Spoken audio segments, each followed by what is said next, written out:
Hello. എൻ്റെ married ലൈഫിൽ എനിക്ക് കൾച്ചറൽ ഡിഫറൻസോ അല്ലെങ്കിൽ ലാംഗ്വേജ് ഡിഫറൻസോ ഇതുവരെ ഒരു പ്രോബ്ലം ആയിട്ട് തോന്നിയിട്ടില്ല. ഏറ്റവും വലിയൊരു പ്രോബ്ലം ആയിട്ട് തോന്നിയെന്ന് പറഞ്ഞാൽ ഒപ്പാക്ക് ഇഷ്ടമുള്ള ഫുഡ് ഉണ്ടാക്കലാണ്. പ്രത്യേകിച്ച് ഒപ്പാക്ക് ഇഷ്ടപ്പെട്ട ഫുഡ് എന്ന് പറഞ്ഞാൽ സുഷി പോലുള്ള ഐറ്റംസ് ആണ് ഇഷ്ടം. അപ്പം എനിക്കാണെന്നുണ്ടെങ്കിൽ അത് കഴിക്കാനും ഭയങ്കരമായിട്ട് ഇഷ്ടമല്ല. ചില ടൈമിലൊക്കെ ഞാൻ കഴിക്കും, പക്ഷേ ഉണ്ടാക്കുന്നതൊന്നും വലിയ ഇഷ്ടമല്ല. എന്നാലും ഞാൻ ഒപ്പാക്ക് ഉണ്ടാക്കി കൊടുക്കാറുണ്ട്. അപ്പോൾ ഇന്ന് ഉണ്ടാക്കുന്ന ഫുഡ് എന്ന് പറഞ്ഞാൽ മ്യൊങ്നാം പാസ്ത എന്ന് പറയും. അതായത് പച്ച മീൻ മുട്ട പച്ച മീൻ മുട്ട ഇട്ട് വെച്ചിട്ടുള്ള പാസ്തയാണ് ഉണ്ടാക്കുന്നത്. ഈ മീൻ മുട്ട നമ്മൾ കുക്ക് ചെയ്യാറില്ല.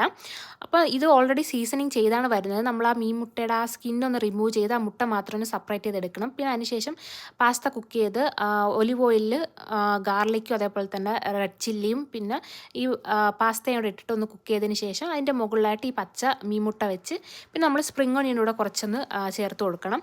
പിന്നെ ഇത് കഴിക്കുന്ന സമയത്ത് എല്ലാവരും ഇങ്ങനെ മിക്സ് ചെയ്തിട്ടാണ് കഴിക്കുന്നത്. അപ്പോൾ ഞാൻ വിചാരിച്ച് ടേസ്റ്റ് കാണത്തില്ല എന്ന്, പക്ഷേ കഴിച്ച് നോക്കിയപ്പോഴത്തേക്ക് സത്യത്തിൽ ഞാനും ഞെട്ടിപ്പോയി. അടിപൊളി ടേസ്റ്റ് ആയിരുന്നു.